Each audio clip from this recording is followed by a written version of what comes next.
Oh, hey there, and welcome to another episode of Take a Stand. My name's Tracy Wilson, and it's my pleasure to be here and be your host for about the next 30 to 40 minutes. Today, I have got a really, really amazing guest that I wanted to share with you and bring her huge ray of sunshine to our screen. I said to her when she dialed in this morning, "Oh, you just look just like sunshine to me." So she's looking beautiful. She's colourful as ever, and everything about Tiera Richardson is absolutely colourful, and I want to share with you today why that is the case. What you're going to find here on the Take a Stand show is inspirational, motivational, and heartfelt stories from women all over the world who have usually overcome some sort of adversity, some sort of challenge, some sort of unforeseen challenge like today's guest is going to be talking about, how they've actually taken that challenge that they've had or the uncertainty or the adversity in their life, and they've actually turned that into something fantastic that they are now doing in their life. And that's exactly what our guest Tiera Richardson has done. So let me tell you a little bit about her. She's really dedicated, she's goal-driven, she's a wife, she's a mother, and she's a 2-time stroke survivor. She's even an Air Force veteran. Tiera Richardson is a passionate philanthropist, published poet, and an ambassador for all stroke survivors.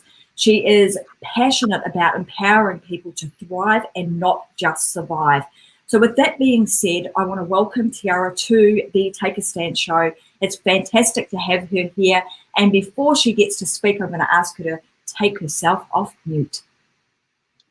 Hello, how are you, Tracy?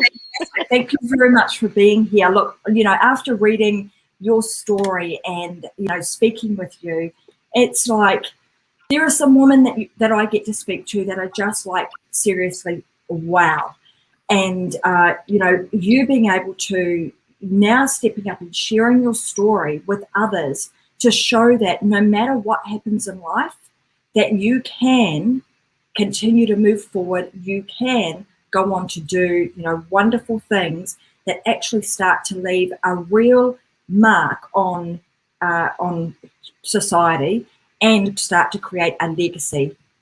So let's kind of start with your background. So you were thriving. You were a mum and a really a go-getter in the Air Force as an Air Force veteran. So tell us a little bit about your life then, and then let's get to the point where everything changed. There was a moment in time where the whole world was tipped upside down. So let's talk about the Tiera before the event, and then we'll kind of move through and talk about kind of the event and then what's happened thereafter. Okay, so the Tiera before having the stroke was, of course, a mom. My son was actually only 8 months old at the time.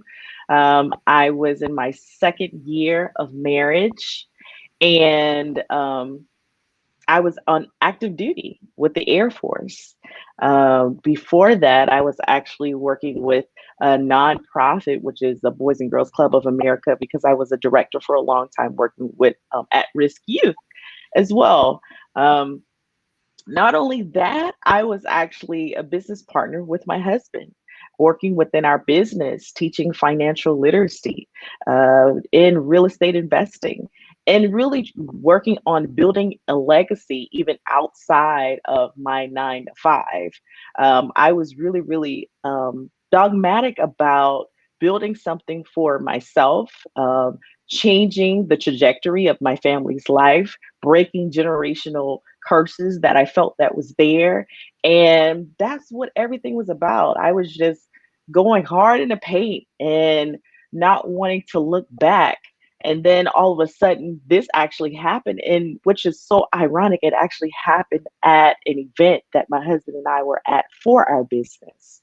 And for our business, because my son was so young, we didn't necessarily pass him over to a babysitter because he was so young. And I was that mom that wanted to hold him tight, and just make sure that he was protected. And so my husband and I, he would do half of the event and I would then do the second half. And then that particular day, we were like switching over after lunchtime. And I went in, and I just remember a gentleman coming and saying, "Hey, is someone sitting here?" And I looked back and I said, "No." And then I turned around, and the entire room like shrunk, and it was like, "Ooh," and I was like, "Okay." So I'm like blinking, like, what is going on? And I'm blinking, trying to see if it's going to go away. You know, when you're like really hungry and you're like feeling delusional, I'm like, well, maybe I'm just really hungry. Mhm. And or just something's going on. And so I drank a little bit of water, and that didn't clear it up. And at this point, I was like, oh my God, something is really, really, really wrong. And so I was looking at the lady that was next to me, and I didn't know her at all. And my eyes, everything was actually blurry, but I was trying to look at my phone hard enough to be like, how can I get to my husband so this woman can tell my husband something is wrong, right? And then somehow she was able to understand me when I said, I want to, if you could help me out. I'm not even sure if it came out like that, but maybe she kind of just got it because I was just delusional. Basically, I couldn't walk. I fell down. I started sweating profusely. I was vomiting. It was so much going on, and no one could understand what was happening to me at that time. And basically, I went to the hospital. I was then rushed to the hospital, and they didn't even know that I was actually having a stroke until the next day. I was saying my head was hurting, but because I was only 30 years old, they didn't check that immediately. They thought of everything else except this young lady is having a stroke, even with me saying that I am having a headache. And that's part of why I feel like I have to bring so much more awareness to strokes, because it's not always going to present the typical symptoms, and it's not always going to happen with that age bracket that you think, and it's not always going to happen to the person that has pre-existing uh, ailments. Why? Because the day before, I was in the gym. I was in a gym running, flipping tires, and trying to get my body back after having this baby. So Yeah. that's pretty much what it was like at that particular time. This particular, I mentioned this to you before we even jumped on, is that this particular topic is really goes close to my heart too, because my dad suffered a stroke. He's Mhm. had two now, a number of years ago, and then again about 4 years ago, which has left him really incapacitated. So this mission and this, the work that you do to bring more attention to the symptoms, the signs, the assistance and the help that people can get is really, really needed. So I'm this particular conversation, like you say, typically we don't really think about a stroke being something that would impact a young person, somebody who's in at peak of their life. They've got everything going for them. They're at the gym. You're fit. You're look like the bill of health, and then all of Mhm. a sudden, boom, this happens, and like you say, everything went hazy. Everything gets flipped upside down. As a result of that, with everything that you had going on, you then find yourself in the hospital, and Mhm. doctors are like, we don't know what is going on with this young woman. Like, what is wrong with her? Stroke is not Mhm. something that they even, go down the path of potentially even looking at, because it's not, you're not showing all of the typical signs and symptoms. Mhm. The next day, when you find out that you've, that this has actually happened to you, and this is this is what's going on, how did you, like, what's going through your mind at that time, and how did you actually pull yourself through that? And I'm like, I speak from a I suppose a place of knowing, from an Mhm. outsider watching this all take place. It's bringing back memories of me being at the hospital with my dad, and seeing Mhm. him, asking him things and him not being able to respond. So I can only imagine, you've got and for him especially, he's very coherent. He knows exactly what he needs to say, but the words just wouldn't come out. So at that time, like what's going through your mind at that time, and what was the journey to recovery for you? Well, first, that's a loaded question, and the funny thing, just listening to what you were saying, I just want to bring just awareness to the fact that one of the things that I still deal with today in my journey of recovery is dissecting and trying to analyze and break down what a person is saying to me. So I'm sitting here right now, like sorting through because I now have severe memory issues. And so I'm like writing and jotting down, like, okay, let me make sure I respond to this. Let me make sure I respond to that. And so that's something that I'm actually dealing with as I'm talking to you right now. But just going back to the beginning, well, for one, I didn't wake up the next day. They actually told my husband they didn't know if I was actually going to make it. It was so much. And when I did wake up, I didn't understand what I was doing, where I was. And, I'm in a gown. I have staples in the back of my head. I have a tube coming out the top of my head. I don't know where anyone is, but the first thing that I thought about was my son. And the next thing I thought about was breastfeeding him. And that's what I wanted to do. I thought about my baby. That was the immediate thing. And what hurts me to this day is that I was told you can no longer breastfeed your son. So that bond and that relationship was stripped away from me instantly. It was something that we shared, and it was something that I didn't plan to end anytime soon. And so that was the first thing, right? Um, and so I felt like motherhood was the first thing that was stripped away. The next thing was, how can I be a wife again? Even though my husband is with me every single day, because he didn't have to go on the job, because we actually decided to be an entrepreneur years before, which was a blessing for us. He was there. But for me, it was like, how am I going to be able to fulfill my wifely duties? The desires, the things, the plans. Before this happened, we were doing something to build a business. And now, am I even going to be able to do that? That it was devastating to me. It was heartbreaking to me.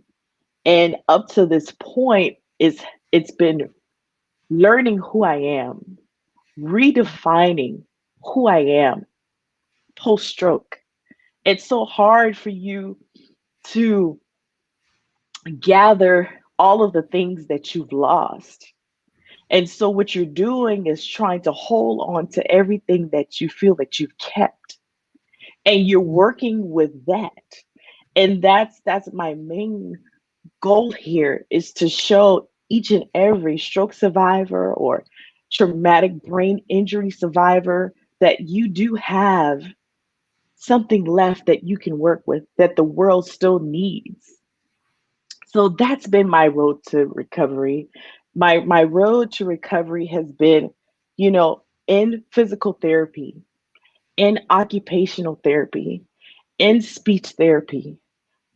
I remember early on a therapist telling me, listen to some audios of yourself, of how you used to sound. And my voice was the biggest thing to me. And so I focused on that. So even though I may not remember everything and it may take me some time to process, and I may have to tell somebody to hold on, or I can't text, I get anxiety from a text now. So I have to tell my mom and my friends, don't text me. just call me because it's too much for me. Even a text. We're just figuring it out. Recovery is not an overnight thing. Recovery is a lifelong experience. Mhm. And you just have to enjoy the ride along the way, and you can't compare yourself to anyone else. And you have to figure out what your who and what your why is. And for me, once I realized that I still had something to offer to this world, it was no longer about getting back to who I was. It was about who I'm going to become and how I'm going to be better than who I was before I had my stroke. Oh, I love that. I wanna go down this path. So, these things sometimes happen to us out like here we talk about it's unforeseen. Didn't want it, didn't know it was going to happen. Nobody wishes it on anybody, but it does. Do you think that you look at things, and I know this is probably a loaded question too now, because I often hear this, that we look at things very differently when we have had a significant event happen. It's almost like it is a shock to the system, but a shock Mhm. to even the way in which we approach things. Yes. Previously in life, and I know now you're doing like the things you are doing now in terms of the mission that you have, do you find that it is a much deeper mission than you had before? Like you were really busy, you were in the Air Force, your husband was an entrepreneur, speaker, Mhm. coach, all of those things. At that point, we have a real, you got a mission. You're a Right, lady with a right, mission, right? right, right. That changed somewhat, and how do you look at things now compared to the way in which you looked at them previously? Wow. That's something that I literally think about every day. And it's about being intentional. It's Mm, about really focusing on what is the bigger picture? What is really needing to happen here? Why did this happen? Because I was in a place for a very long time of why did this happen to me? I even got to a point where I was ashamed to even say that I had a stroke. Why? Because the average person feels like, oh, well, maybe you weren't eating correctly, or maybe you were doing XYZ, but I was a healthy individual. The average person doesn't know that there's different ways that you can actually have a stroke, or there's different types of strokes. And so for me, I had to really, really zone in on, okay, Tier, you were doing this, this, and this, and this, and this before, but then this happened and it stopped you right in your tracks. And my mom always tells me this every time I tell her, Ma, I don't feel good.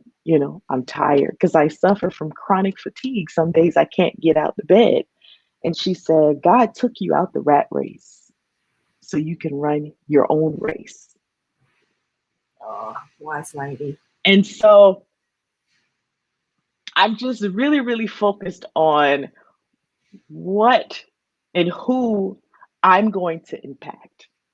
How is my life going to change someone else's life? There is a huge, huge lesson in that, Tiara, based on, often we don't really, really think about that until it's like let's call it an oh shit moment. It's like, oh Yes, crap, Lee. happened. Yes, literally. Now I really, really, I'm looking at my life and it's precious, Yes. and I need to make the most of this. And what am I here for? And we start really thinking about that. Hmm. The challenge that we've got now is that we challenge people to think about that now, and Right. don't wait for a moment where someone takes you out of the rat race so you can run Yes. your own race. Right, It's right, right. race right now. Hmm. It's like, how do we actually start thinking now about what is the race that you want to run, and Yes, how will that look in your life? So just something exactly. for people to ponder upon today is Right. think about that. It's like, what is the race that you're running? Are you in the thick of the rat race, or are you running your own race? I want to talk a little bit about this organisation that you have that you've created. So, being a poet, being a philanthropist, and having gone through the experience that you've had, and often, we take those experiences, and they are the things that that make us, that transform us into the new, so that you can run your new race. Yes. Tell us about that. So, Strokes to Life. Tell us about that organisation. Mm-hmm. What is your mission with it? How can Mm-hmm. people get behind it and support it? And tell us a little bit about that. Okay, so man, Strokes to Life is literally my baby.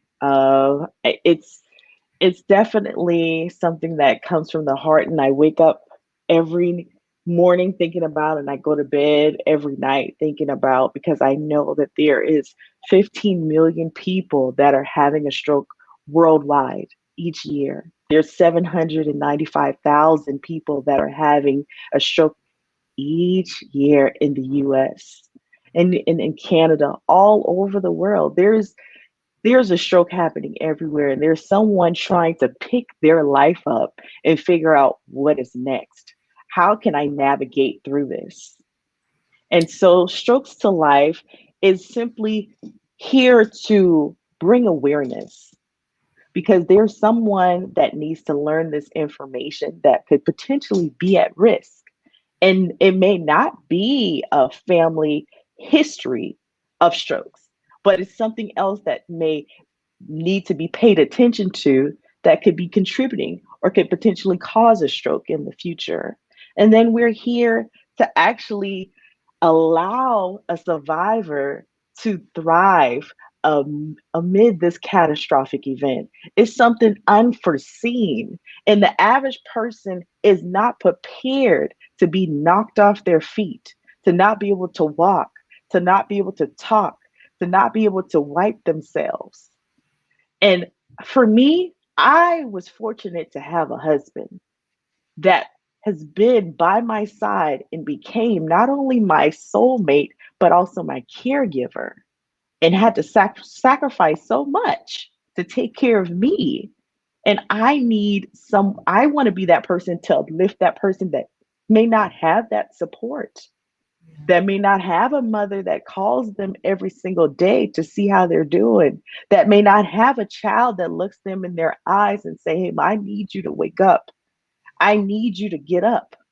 And so Strokes to Life is here to equip them, to let them know that they're just not a survivor, that that does not define them, that we're taking the disc off of ability, that we're no longer going to just be surviving, but we're working towards thriving. So if that means that we're going to be working on your emotional wellness, if that means that we're going to be working on your physical wellness, if that means that we're going to be working on your financial wellness, then we're going to do that. Why? Because having a stroke is the fifth reason for disability. So we want to really, really equip people to thrive above this. Why? Because a disability check is not what's going to really take care of you. You need more. And so my goal is to help people find a way to do what they can within their means, even if they're at home, even if they're like me and they sometimes are in the bed 2 or 3 days out of the week, even if you're having to go to physical therapy, occupational therapy, or because of the pandemic, you can't even go to therapy anymore. So you have to then alter and adapt to doing it at home and learning how to recover all on your own. That's why Strokes to Life is here. We're really here to up and uplift and elevate, encourage and enlighten each and every stroke survivor, caregiver, spouse, family member, your dog, whomever. And I say dog because my dogs have been such a highlight in my life. My husband and actually got me a Cavapoo this past summer because I went through a season of depression. I deal with depression and anxiety after stroke, but it really hit home for me because this year I would have been planning to have a second child, but I've been advised by my doctors and my therapist that that wouldn't be good for my health. So now I have a new dog. Got a baby. Something to, yeah. I mean, Mhm. what I love about this, Tiera, is that you're very much coming at it from a real holistic approach. So it's Yes. the whole of the person. It's Yes. everything that they need to continue to Mhm. thrive, like you say, thrive, Yes. not just thrive. And the other Mhm. thing that I really enjoy about what you've done and what you're talking about is that it's not just about the the person that's had the stroke. It's also about their support network, their Yes. partner, their children, their husband, wife, so on and so forth. Because being part of a family who has been impacted by stroke, that is Mhm. also really important. And there's not really a lot of assistance out there for, because it's a real adaptation Yes. for everybody, isn't it? And Everybody. you need Everybody. Yes. almost the unit to Mhm. help with holistically from a Yes. healing and a support perspective. So I absolutely love that you are really thinking about the whole the whole community that is there to support that person. What are some of, for you, it was a bolt out of the blue. Like you didn't see this coming. You're at an event. I mean, and often we don't see this coming, right? We don't see that, oh my God, I'm going to have a stroke tomorrow. It just doesn't happen that way. Right. But Right. there are someone sending you some big love. Ruby Richardson sending you some big love. So Hi, Ruby. there is, there are signs though, right? Like and I know sometimes it's hard for you to think back and remember, Mhm. like, were there actually some signs? But Yes. based on what you now know, are Mhm. there any specific things that we should be looking out for? And again, I'm asking this question because I know, Yes. from experience with my dad, Yes. him looking back, he was like, well, actually, I wasn't feeling very well. I was a little bit Mhm. nauseous. I, Mhm. had a headache for a week, but I Yes. just went to bed thinking that it was just like a flu or something like that. So Yes. are there some common things, regardless of age, that you Mhm. might see that could be a trigger? Yes, definitely. So you may see memory loss, and some women may contribute that, oh, I just have a lot on my plate. But it may not be that you have a lot on your plate. It may be something that's actually going on in your head that's making you forget, you know? You may find some slurring in your speech. You may deal with headaches that's ongoing. You may start to see some weaknesses in your lower and upper extremities. There's so many different signs where you're really fatigued. Being tired is just not, you're not just tired just to be tired. It may be something going on. You not being able to sleep. That's something that's severe. And it's something that you may actually deal with afterwards because now I can't sleep. My husband has actually got me a sleep number bed to help me sleep, but I take medication to go to sleep. My body has now flipped where it no longer identifies morning from night. So sometimes I'm up to 7 a.m. or 8 a.m. in the morning and I can't go to bed. So there's so many different signs. And when you start to feel that, you start to say, man, something's not right. I'm not feeling right. You need to pay attention to those signs. And it doesn't matter how old or how young you are, it's important to be aware of what's going on with your body and not to just pass it on or say, hey, I'm going to go lie down. No, you actually need to go seek help and find out what's going on with you. And another And thing, you may definitely also deal with blurred vision because I had that as well. thank you. One of the Mhm. things, if anything, out of today, maybe that's the strongest message, right? Is that Mhm. when you're, because women, we often go, I'm busy, I've got a lot on my plate, it's just, I'm just not feeling, it's just an off day, it's Mhm. PMS, maybe Yes. maybe I'm going crazy. I mean, we conjure all these reasons and excuses as to why we're not feeling well to make it okay. Yeah. And often we don't go and take that next step to get the help and the assistance that we need, no matter how trivial we may make it out in our own minds. Going and seeking some assistance early on is Right. always better than seeking assistance after the event. So I think from today, Yeah.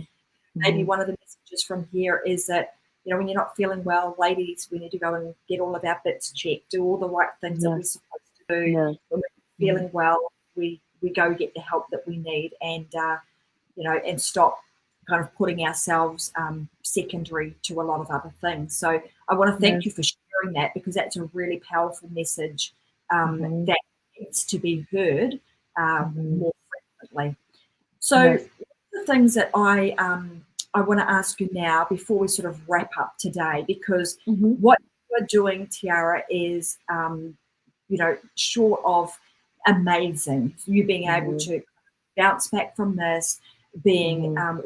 really open and welcoming and very deliberate and intentional about Mhm. what it is that you are doing now, and the impact that you are going to be leaving, Yes. that you are creating in this world.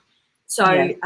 cannot be underestimated how powerful that is. And not very many people go on and actually create the sort of movement and impact that you are creating. So I want to say thank you for doing that.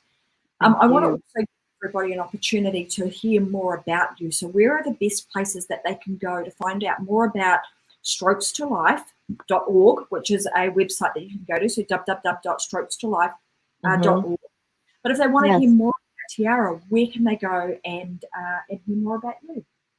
So the strokestolife.org does have some information about me, but you can also follow me on my Facebook page, which is just Tiera Richardson. My Instagram is Tiera_Simone_Richardson. And I also have my Instagram page as well. If you want to actually get involved, whether it's volunteering or you want to actually donate so you can actually sponsor someone to go through our Survivor to Thriving program, you can actually donate on the website as well. We would definitely like to get as many people involved in this program. It's actually an 8-week program where you have counselors, doctors, so many different professionals and programs, from painting to horseback riding therapy. It's so much that's going to be offered for survivors as well as for the caregivers. That you can definitely go on to that www.strokestolife.org. Another thing that I would really like to share is that I'm in the process of creating a planner that is actually called Not Your Average Survivor, and it's specifically for anybody. It's for all these lifers. We've all survived something, but I've been very intentional about making sure, from a medical standpoint, that a survivor like myself or someone who has had any type of medical illness can track exactly what's going on, because the road to recovery is about tracking what's actually going on with you. So whether it's your blood pressure, whether it's your sugar, whether it's when you had your last period, whether it's your prescriptions, because I have to actually take medications twice a day. And so you want to make sure that you're on top of that. You're going to also be able to get a planner that's going to actually help you in that area as well. Fantastic. That's Yes. brilliant that you're able to do that sort of, that you're putting these things together. But I told you, what did I tell you? Before Mm. the show, Tiara's phone rang, somebody ringing through Messenger, and I said, I jinxed My myself. I said, mom. yeah, somebody's going to call, and of course it's not my mum, but children who Right. want to ring. Hey, mum. Well, anyway, sorry about Right. that, guys. good old phone ringing in the background.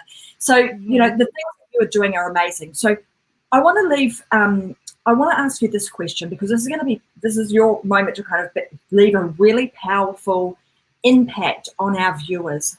If there were one message that you would like to give to other women out there who are listening today, what would it be? You're not just a survivor. You're more than that. You can give yourself the name that you deserve. You're not defined by your disability. You're not defined by your past. You're not defined by the things that you can't do. It's about what you can do. So go out and make an impact. You matter. Your voice matters. Your life matters. That's why you actually survived. Oh, thank you so much. What a great way to end today's show. I want to say thank you so much for being here today. What an inspirational woman you are. And I know that everybody that's listening and watching today is all saying how inspirational you are, and thanking you for what you are now giving and doing for humanity, and helping those to continue to thrive. So thank you so much, and we wish you all the best. And for everybody that's watching, if you would like to support Tiera Richardson on her cause and her mission, which is strokestolife.org, then head on over there and make a donation, join a program, so on and so forth, and we'll continue to be a supporter of what you're up to for you're on. Thank you, Tiera. So thanks everybody for watching. Much, Tracy. Oh, you're very welcome. Thank you, everybody, for being here today. We're going to be back again with another episode of Take a Stand.